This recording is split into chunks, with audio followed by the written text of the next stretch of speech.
Hello, Aussie iRacing fans. Welcome. You are now listening to the very first FlatChat Podcast V8SCOPS edition. Tonight, we review V8SCOPS at Watkins Glen, which overflowed with truly competitive racing with high-quality maneuvers. There was also a top split race as well. On this episode, there's Watkins Glen extraordinaire himself, TTR's own Jake Burton. Due to team orders, Jake Burton cannot join us on the FlatChat Podcast tonight. This just in, he's joining us anyway. Great to have you joining us, Jake. I'm Herbert Charles, and this is the FlatChat Podcast V8SCOPS edition. The FlatChat Podcast is sponsored by Trojan. Let's get the season underway. VRS, V8SCOPS. There's no more rear contact. Wow, look at that. Down the inside, tries cocktail. No, they touch. They hold it together though. Everybody goes. Phil gets a storming start from the front row. Oh, hang on a minute. Who is that? Black traffic. Round the outside. Get the inside. Hold it down to the inside. He sends one pretty much clairvoyant and perfect as he gets himself through. Welcome to the very first FlatChat Podcast V8SCOPS edition. Well, it's finally here. A podcast dedicated to the ever-exciting world of the V8 Supercars Online Premier Series, or as we call it, SCOPS. I'm your host, Chris Kessie, and for each show, I'll be joined by my co-hosts, Matthew Norris and JC Richards. The FlatChat Podcast releases race reviews for the V8 Supercars and Formula 1 series, where we have a lot of fun unpacking each round. But as iRacers, we thought it was only a matter of time before we delved into the world of SCOPS. Along with covering the latest race results and previewing upcoming rounds, this podcast will feature many of your favourite drivers as they come into the studio and let us know the personalities behind the sim so we can gain some insight into their experiences, have a laugh along the way and discover what truly drives them. We hope you will enjoy the first episode of the FlatChat Podcast V8SCOPS edition. Keep in touch on all our socials to keep up to date with our future episodes.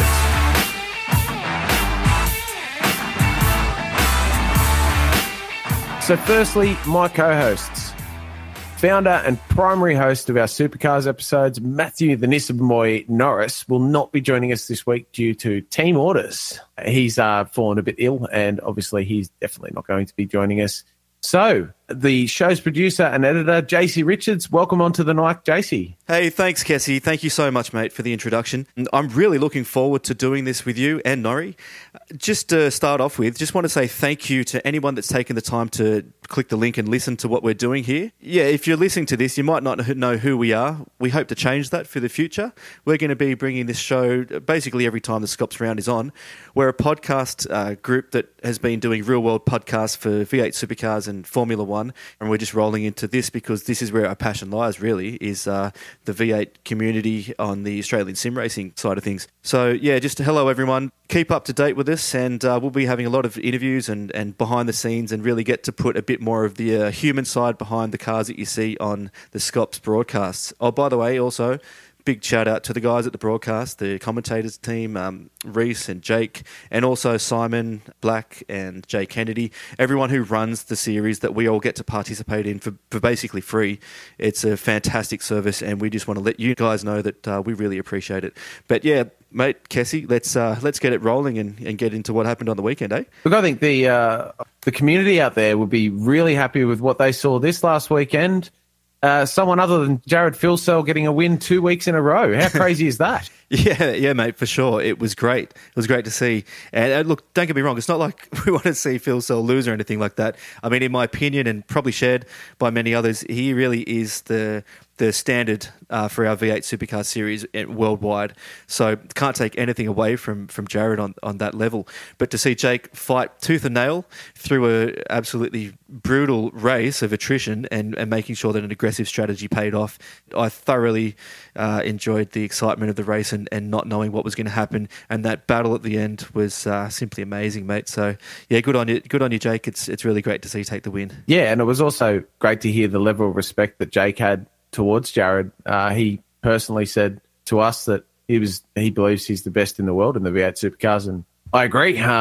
He proves it time and time again. What I really wanted to get into first was, I mean, how does TTR as a team they continue to dominate pre-qual? I mean, they've got the top 2 cars in pre-qual plus Jake Burton in 5th position. How do they continue this dominance? I mean, it's absolutely crazy what these guys do on every single event. Yeah, it is something to behold, isn't it? Let me just reach over here and grab my tinfoil hat so I can go into deep conversation about Bigfoot, aliens, and grip hacks. But, I always imagined that TTR has a truck behind the garage there with numerous engineers typing furiously at laptops, getting the best out of the Motec data and making these ultimate setups. But at the end of the day, after talking to Jake, I think it's just about consistently running with guys who are just that fast. You've got a team of just people, guys and girls who are just really up there as far as being able to push lap times that you just take a long time to get into if you were just sitting by yourself. So, yeah, good on them, mate. And I don't think things are going to change for a while, but, yeah, that's just the way it is. Yeah, absolutely. Looking at the pre-quals, it's such a tight field. Obviously, TTR have a really good, Madison Downs obviously running a really good shop over there. They're obviously really close with each other, and not just on lap times, but they're obviously close outside of the iRacing system as well. And that obviously helps towards their time as well. Moving on from the dominance of TTR in pre-qual, we move on to second split. That is the next part of the phase of SCOPS. The second split's rise in competitive nature has been absolutely crazy. You see the difference between making first and second split this week at Watkins Glen was 0.02 of a second. The system that SCOPS have got going at the moment, the winner of the second split race moves on to the first split race. This week we saw Thomas McMillan take that honour out. Followed by closely by Stuart Vaughan and a great battle there by Jamie McKnight to get through the field. But really, how good is Ross Rizzo? He's flown up to 4th in the overall championship, and twice he didn't make top split, but fought his way through in the second split race to make the top split in the first place. How good is that? Yeah, Chris, it's a fantastic story. I mean, it just shows Ross Rizzo's talent is obviously undeniable. To go from a second split quali and then make that type of result in the top split, it obviously shows that the experience and the racecraft that Ross has is, superseding the qualifying process. I know Ross from back in R Factor days when I first started sim racing, and he was someone I looked up to for lap time and racecraft. Him and his brother Frank Carlo were certainly some of the fastest drivers in our little community there. And it does say something though about the pre-qualies and how I'd imagine that last season, you get the fast guys come in and just bank a lap, leave it there and feel quite comfortable about it. But it seems like this season you've got guys staying on till the last hour of Saturday night to try and get that lap in. I mean, the competition is just that high. Oh, compared to last year, mate. I mean, looking at these, as I said before, the top 3 in that race was Thomas McMillan, Stuart Vaughan, and Jamie McKnight. Last year, all 3 of those people make the top split in most races. 100% agree. Those 3 are extremely fast and probably in pre-qual would have been missing out by less than a tenth, I'd imagine. Absolutely. Well, credit to the guys in second split. They ran an awesome race to watch. Now, when the top split of SCOPS race started at Watkins Glen, did you think there'd be that many safety cars from relatively right at the beginning of the race? I'm not sure if I knew if there was going to be, but I'm very happy there was. Even though the whole talk about the standard of driving is a topic to talk about, but I mean, man, it was exciting. Come on, it was bloody beautiful to watch. The carnage, obviously, you wouldn't get away with that in real life, but I mean, we can't deny that this is sim racing. And look, here's what I think. So, if you're in a race with guys who are so fast, top split, and you're coming down into turn 1 and you're side by side, someone's maybe taken the line on the inside, you go around turn 1 and you're heading into turn 2, side by side, that if you're doing that, if you're in that car, you're not going to lift off. It's just, I don't know whether it's skill or talent or ego, but everyone thinks that it's possible to go all the way through those S's side by side, even sometimes 3 wide. And absolutely looks possible, yeah. Yeah, but in this instance, even with top split and the talent that's involved, I mean, it didn't always pay off, and someone or a few people did pay the price. I would say it's a false sense of security going through those first few corners because you are absolutely flying. You see all those gaps on the left and the right of the track, and you just want to send it. And some people this week, I dare say, sent it. Yep. Lick the stamp and address that envelope to Armco Barrier Turn 3. They did send it into the barrier. It was nuts. I've never seen 6 safety cars in a SCOPS race in my life. I'm not sure if all 6 were needed. I know that about 3 of them were 150% needed. Well, if you tuned in halfway through the race, you wouldn't have any idea what would happen at the end. Like the safety cars and the pit stops under safety cars made it that it was really anyone's game up the top there in the top 5 or even 10. I think Dane Warren came from 12th and ended up in 2nd position at some point. I actually was backing him to take the win. Yeah, so did I. He was on pace. Yeah, he definitely had the pace. And, I mean, it just happened that the safety cars and the pit stops made it a bit of a lottery. And Jake, when we talk to him, we'll find out a bit more. But it was all about having an aggressive strategy there. And that's what made him victorious in the end. It threw out the rule book, didn't it? Yeah, it did. Speaking of the rule book, I just wanted to bring up something that I thought was pretty funny on the broadcast. That I saw Daniel Williams striking ASM car sitting at the top of the S's after an almighty crash. This was in the phase of the race where Dane was sitting in 2nd, chasing down the leader. And I had visions of a flashback to 2008 Singapore Grand Prix, where Flavio Briatore, the team owner of Renault, demanded that Nelson Piquet chuck his car into the wall so Fernando Alonso can go on and win the race under suspicious circumstances. Maybe there was a team order over there at ASM to stick one of the cars in the wall so Dane can get an advantage. But all jokes aside, I know those guys would never do anything like that. But I just thought it was pretty funny to see his car up there. I had my tinfoil hat back on. I can confirm. I know Daniel pretty well. There's no way on the planet that was anything to do with some sort of team order. He absolutely would have told Brandt where to stick it, I believe. Yeah, the stewards had a bit of work to do there. Daniel Williams had an incident with Michael Cracknell, I believe. I didn't see the incident personally myself. I'm just going off hearsay. So also you mentioned Madison was also in the running there to get that win. He was after a double back-to-back. I mean, he won the last race at Phillip Island this series, and he was also the reigning champion at Watkins Glen. I think from what Jake was mentioning before, everyone jumped in that last safety car. So this just proves how important those strategies were. Madison was on track for a really good result. Probably didn't go as aggressive as say, Jake and Jared did, but he was looking good throughout that race. He was sort of keeping behind the front 2 runners throughout the whole race. But really, I mean, it must be hard to see the rest of your team just jump in front of you in the pits like that. Yeah, I guess so. As an individual driver, I'm sure it would be. But as a team manager, I'm sure he'd always also be proud of what's going on with the team. And I think it's funny with the team order conspiracy that if Madison is the team boss and he's delegating team orders, I would have thought that he would have delegated them in his favour if that whole thing was true. Yeah, absolutely. Look, yeah, we all know that Madison's got a half a brain on his head.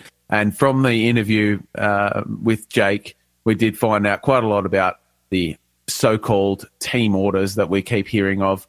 Madison seems like a pretty good team boss out there, and he just wants to see some really good and strong racing, not necessarily picking the winner. But moving on from that, how good was those last 12 laps with Jake and Jared? It was amazing. And the differences in pace were kind of noticeable. You could tell that Jared was faster in a general sense, but the reality is reality, and a win is a win.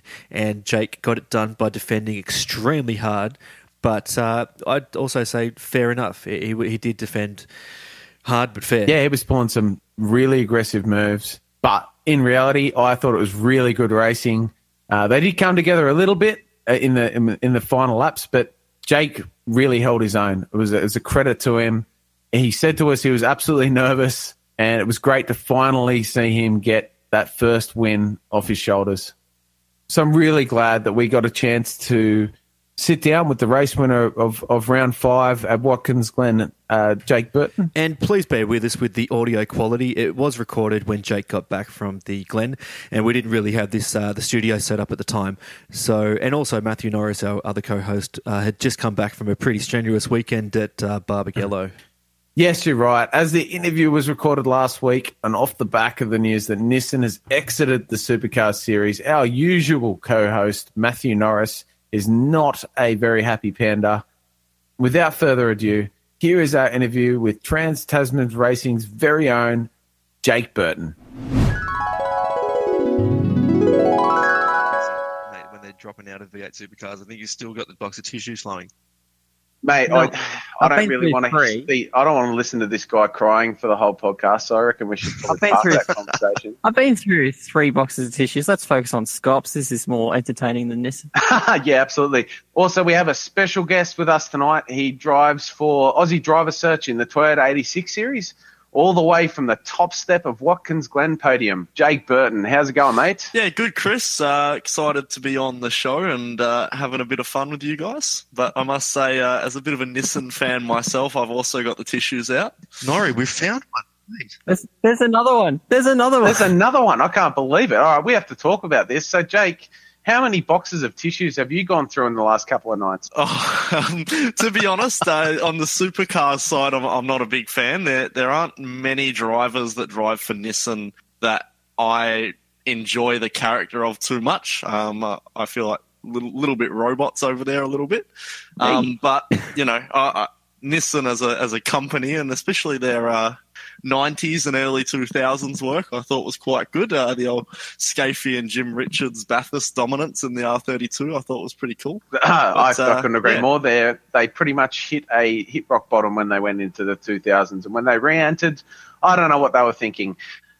So first of all, Jake, an awesome race by you at the Glen on the weekend, on Sunday. You got your first race win. Congratulations. How do you feel after that victory? Pretty stoked. It was a long time coming. As I spoke to you guys off air before this, you know, it was pretty much 5 seasons worth of trying to win that first race. Couple seasons of official series back when it was the big Monday night softs every week before that. Yeah, it was really special to get that first one, and particularly quite special to be able to fight Jared for it. That was really important to me. Obviously, not only as my teammate, but I view Jared as sort of probably the best in the world in terms of V8s on iRacing. So it was pretty special to be able to fight him for it. And, pretty ecstatic. I must say, though, I was not expecting it to come at Watkins Glen, typically one of my weaker tracks. So I've noticed a few drivers, Jake, to say that Watkins isn't their favourite track to drive. What do you think it is about that track that lends itself to being quite hard for a lot of you guys to get your head around? I think just because Watkins is so close, it's so high speed and there's so few places you can find time. Historically, my strength has always been braking and sort of squaring off your exits and trailing off in a straight line. So your corners, like your tracks like Oran Park, for example, have always been quite strong for me. But it's a bit weird because we've had Road Atlanta where I poled it, Phillip Island where I was in contention for a win for a bit, and then to win at Watkins, you'd sort of almost argue the opposite, that I've been quick at the higher speed tracks. So I don't like Watkins Glen as a hot lap track. I actually despise it because it's so high speed and you've got to be so precise that really the difference between an amazing P1 lap and your average sort of P4, P5 is like a millimetre in terms of, or a microsecond in terms of turn-in and stuff like that. And really, when you get a perfect lap, you don't feel like you've earned it. It just feels like you've sort of taken a swing and just happened to fluke the right lap. Hey, mate, welcome to the way that all of us operate. Yeah, I think just that's my issue with Watkins Glen. You're just taking a swing, or you don't feel like you're driving the lap, if that makes sense. Like you can get within 1% by driving the lap, but that last 1% is just by taking a swing and hoping that you get every sector right. And as you get closer to the front, it's going to become a lot harder because, you know, guys like Jared, they're able to take that swing every lap and somehow get it right. You know, there was no doubting on Sunday that Jared was probably quicker than me in terms of outright pace. But then, you know, you got to look at things like strategy and stuff like that, which I think ultimately is what won me the race. And then you've got to defend and stuff like that. So definitely racing with those guys, it's tougher and tougher, and you've got to do everything you can to get that last half tenth, particularly at a track like Watkins. Jake, when you're up the front of the field with someone like your teammate Jared Filsell, and you're having to defend the way that you were, I know the commentary team was getting really excited about it to see you inching your way forward to get that first race win. What was that like at the time, given that the previous race, I saw that you had to almost correct me if I'm wrong, but feel like you had to defend what happened there at the end of the Phillip Island. With that history going in there and the whole team orders debacle and everything, is there anything that you want to say about that, about your race win at Watkins and how you had to really put everything on the line to make a statement there? We'll start with Phillip Island. That was really frustrating for me. And actually quite upsetting, to be honest, watching the broadcast back and seeing some of the comments in there.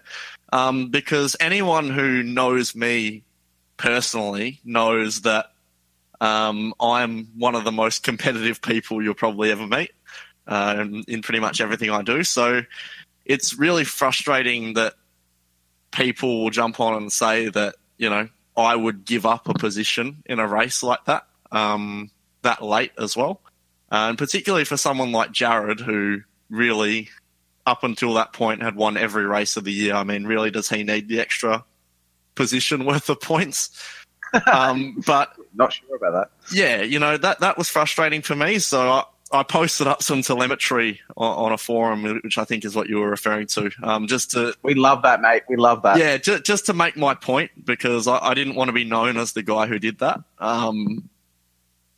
Just because I wanted to ensure that everyone knew I wasn't going to give up positions. And then, of course, reinforce at Watkins Glen, where I'm sort of fighting my teammate so hard for pretty much 18 laps with a couple of safety cars thrown in there as well. I loved the defensive lines you were running, mate. I'd love to see how hard you were battling. It was really obvious to me, personally, that you were fighting tooth and nail to get this victory.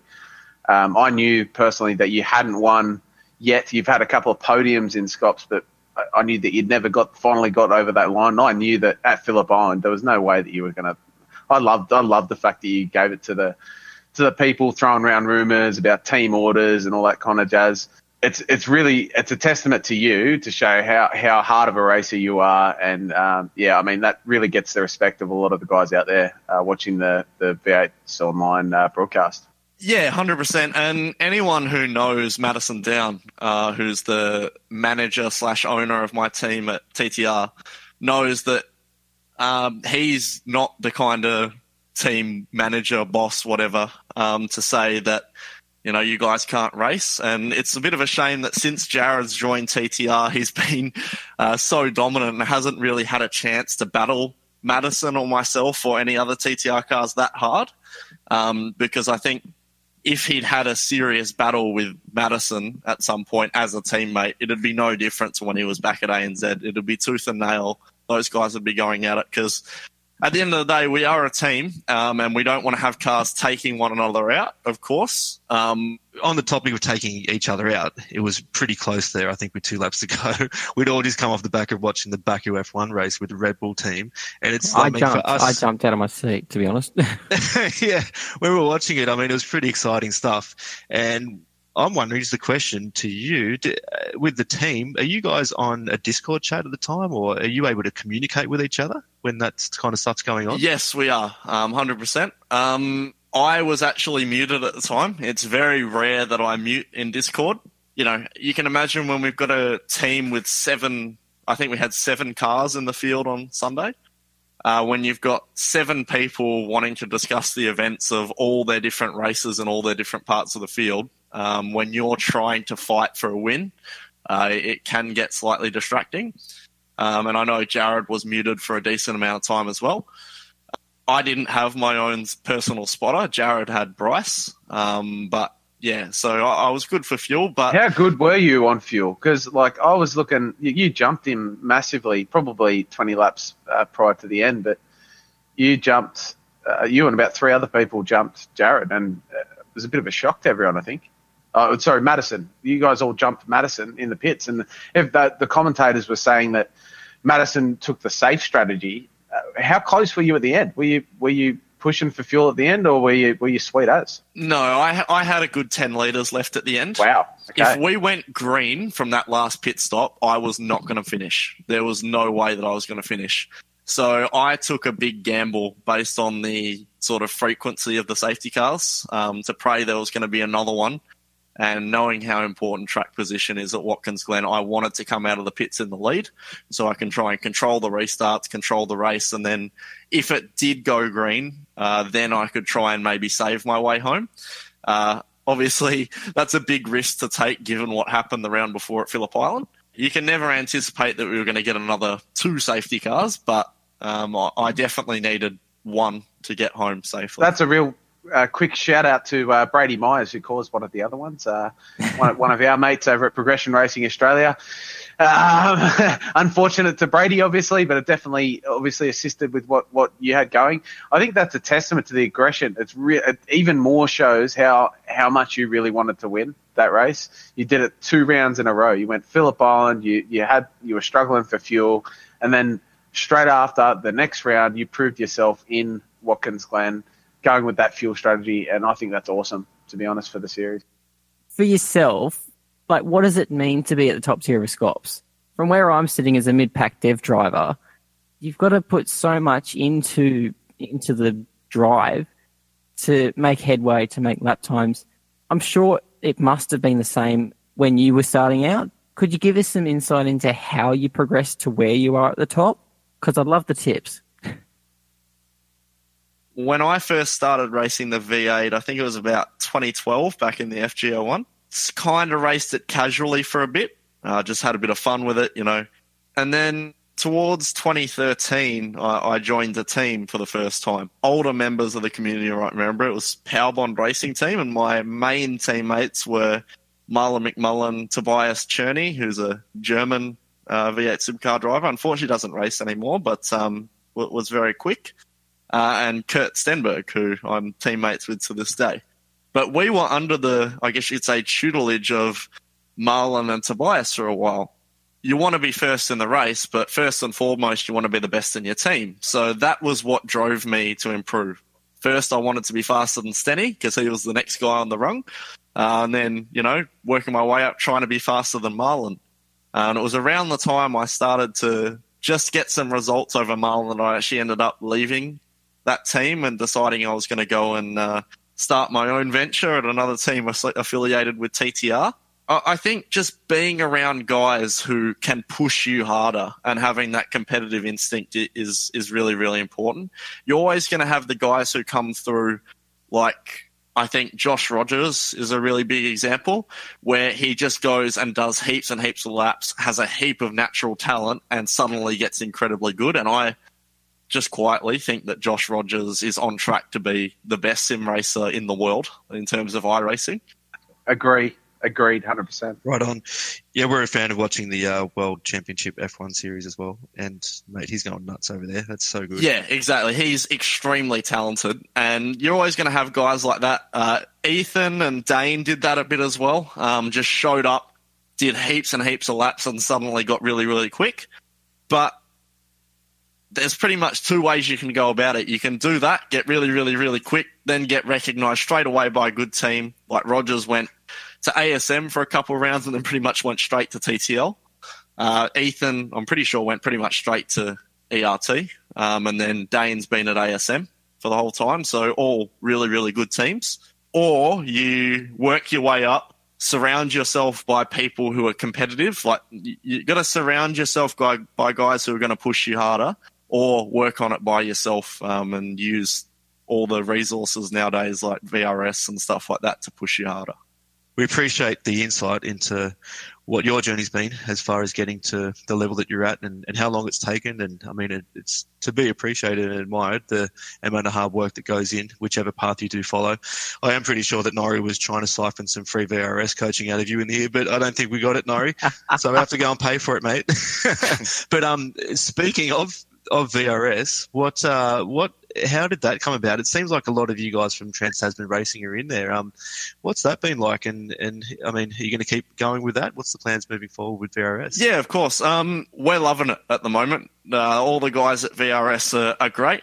And of course, it's a way for us to make some money through sim racing, which is cool, but that's not the main reason. A lot of it for me is to be classed in a group of coaches that features, Martin Kroenke, Ray Alfalla, world champions and legends of sim racing and iRacing.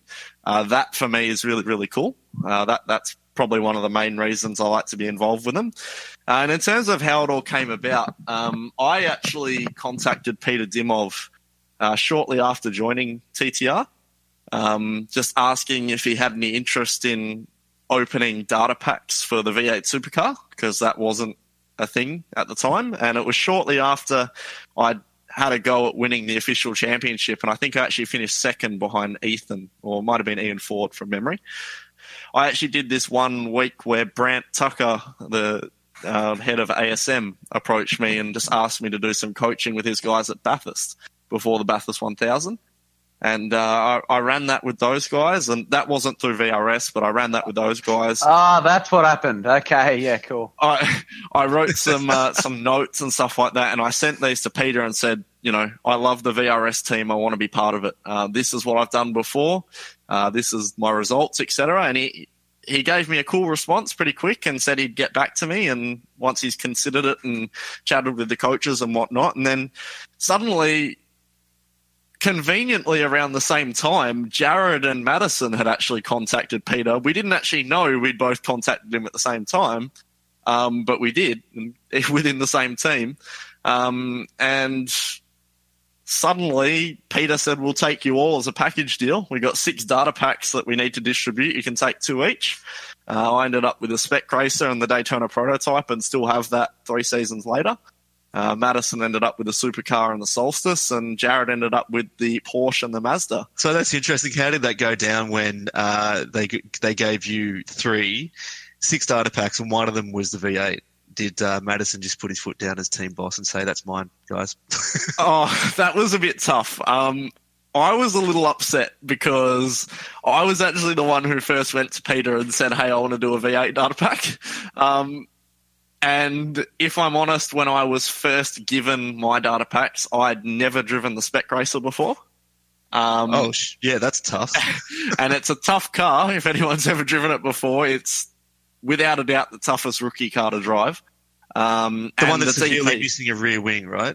It really should have a wing on the back of that thing. It seems to have ridiculous effects of weight transfer on it. So you can't have roll time. You've got to be either on the throttle or on the brake. But yeah, I was willing to learn in the Spec Racer, and I picked it up relatively quick. I'm pretty sure my 2nd or 3rd week I had to do the Nordschleife, which was an 8-minute and 15-second lap. Oh, yeah. For a data pack. Oh, Jesus. Wow. Chasey tried to convince me to get in and actually do a race for that. I couldn't believe it.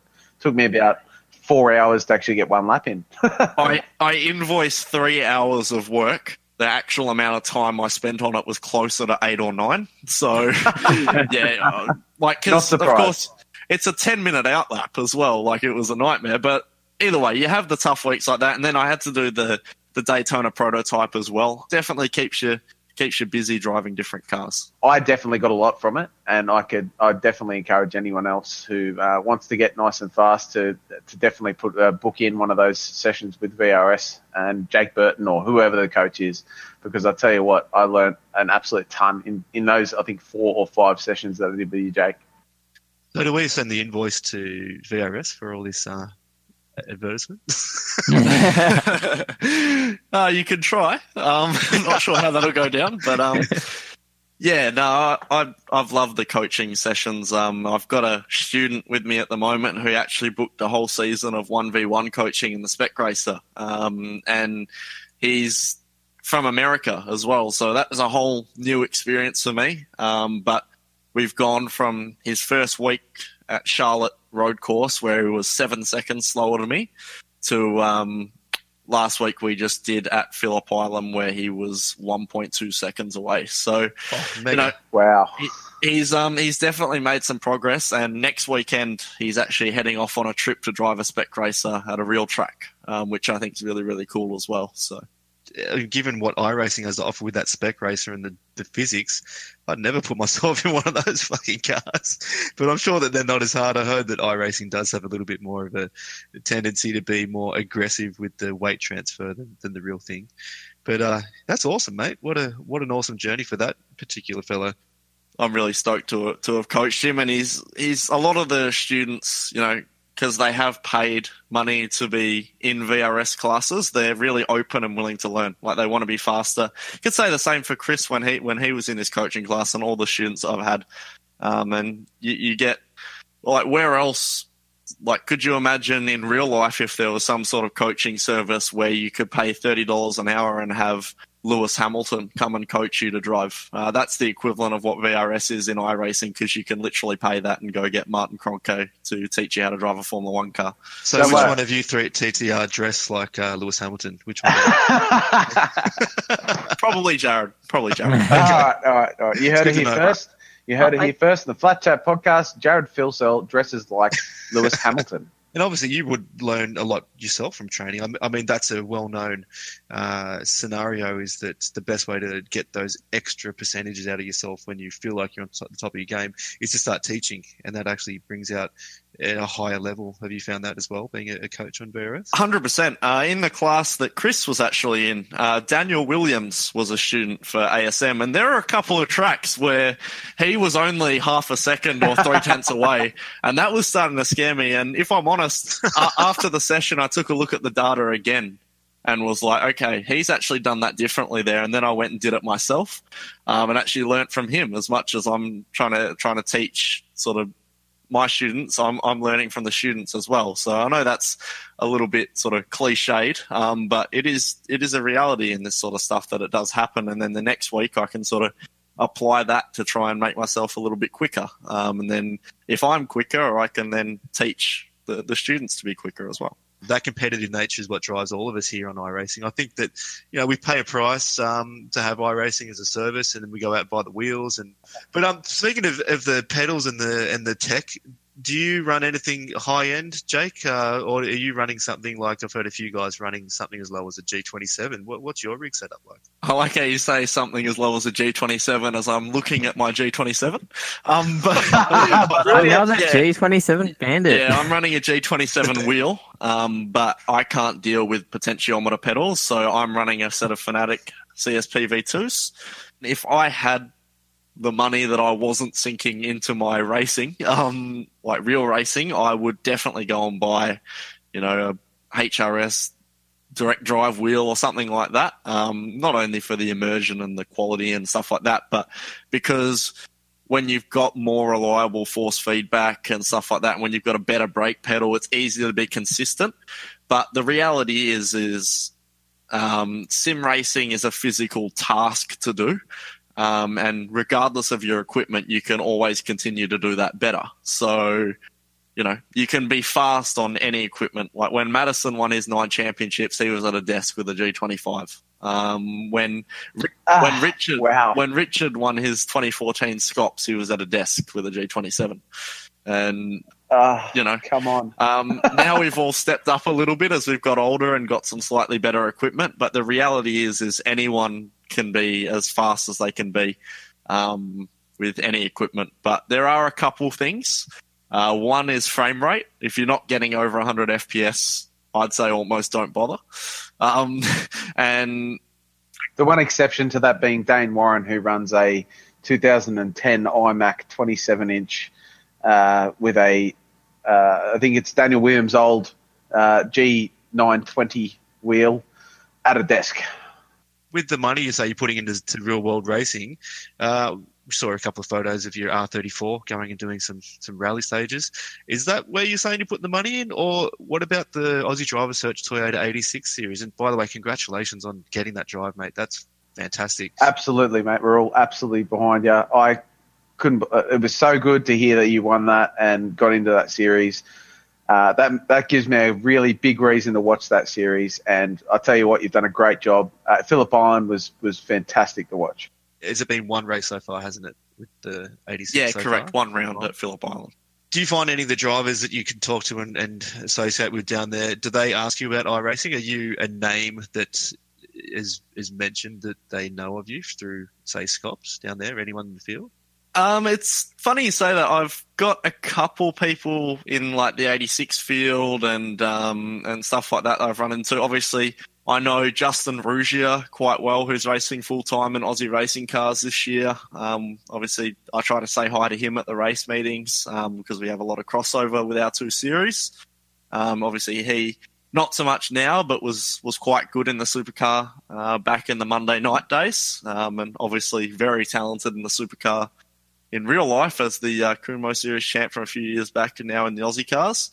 Didn't he go in with something like 4 races down or something and won the series in Kumo? No, he ran the whole season with Eggleston, but he hadn't raced supercars prior to that point, I don't think, and he beat Ryan Simpson, who was quite experienced in the Kumo Series. So, yeah, he did a really good job there. Quite a talented driver.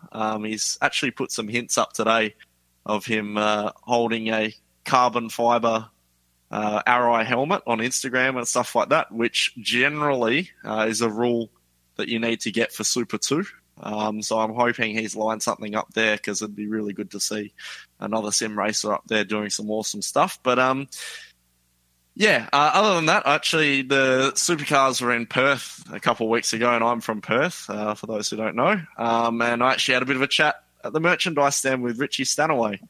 Because he's obviously a bit of a sim, what a legend. Bit of a sim racer as well. Awesome guy as well. Absolutely. And then the next week I actually played some Counter-Strike with him. So, you know. Oh, that's awesome. So the sim racers get online and the first thing you do is not iRacing, but shoot people on Counter-Strike. Yeah, that's it. But, he's a really cool dude. And you'd be surprised how down to earth some of those guys are. And had a bit of a chat about iRacing as well on the Sunday night after the V8s with Matty Bradman, obviously a ex-Indy 500 competitor and races the super trucks. And he was telling me pretty much in an Indy car at Indianapolis, you set the cars up to be neutral or to understeer, because if they oversteer, you pretty much crash. And then I said, yeah, okay, that makes a lot of sense, because you jump in iRacing, it's pretty much the same. If you get oversteer, you're going to have a crash timely with the Indy 500 this weekend on iRacing. So, yeah, but you definitely run into some characters around. Obviously, you don't broadcast your face that often in terms of sim racing, so I can't say people have come up to me and said, hey, I know you from iRacing, but definitely had some sim racers come up to me at Phillip Island, met up with one of my teammates, Emily Jones, and ERT driver Zach Canlon on the weekend for the first time at Phillip Island, which was really good, really cool. When you're from WA, you don't really get the chance to meet some of the Eastern Staters all that often. So that's whoop whoop for us, mate. Whoop whoop. Yeah, wait a while. Wait a while. Norrie went over there and watched the Barbagallo round as well, so he had some stories to bring back about the dust. yeah, it's in the middle of nowhere. It's a place. It's a place. I think we're talking about Barbagallo. I'm very proud to be West Aussie, but well, you guys have got the one and only Dan Ricciardo coming from WA, so that's got to be worth. Same go-kart club as me as well. Yeah. Was he already wearing the Ferrari jacket? That's a story for another day, I think. I'm not sure what's going to happen there. Thanks, Jake Burton. Fantastic having you on the show today. But all in all, Jake, thanks for joining us. Did you want to give a quick shout out to your sponsors, mate? Yeah, sure. In terms of the real life stuff, just got to give a big thanks to Aussie Driver Search, Golf Car World Night Technology, Wilf Chambers, Velmade Prestige Sheet Metal, and all those guys for all their awesome help. But in terms of the sim racing stuff, I got to thank Fuel Auto Tech, Momo, Harrop, HRS, Curse Designs, Apex Replicas, and all those guys for getting on board. And obviously, massive thanks to VRS and to you guys for having us on. I'm happy to come have a chat, and it's been good. So there it is. Thanks again, Jake Burton, for taking the time out of his race schedule to have that chat with us. Definitely a lot to take away from that interview. Yeah, absolutely, Cassie. I found Jake to be a really nice and open young bloke who was generous with his time, and we hope to have him back on the show at some point in the future. Maybe in a more relaxed setting, as I know that Jake wanted to try and stay away from the media-style interviews. But yeah, we're growing and learning, and we'll strive to have some more fun next time he's on. Yes, folks, and definitely make sure that you follow Jake's iRacing career and real-world racing career in the future too. Thanks for listening to the very first FlatChat Podcast V8SCOPS edition. Remember, folks, less brake, more throttle, and above all else, don't pleb it.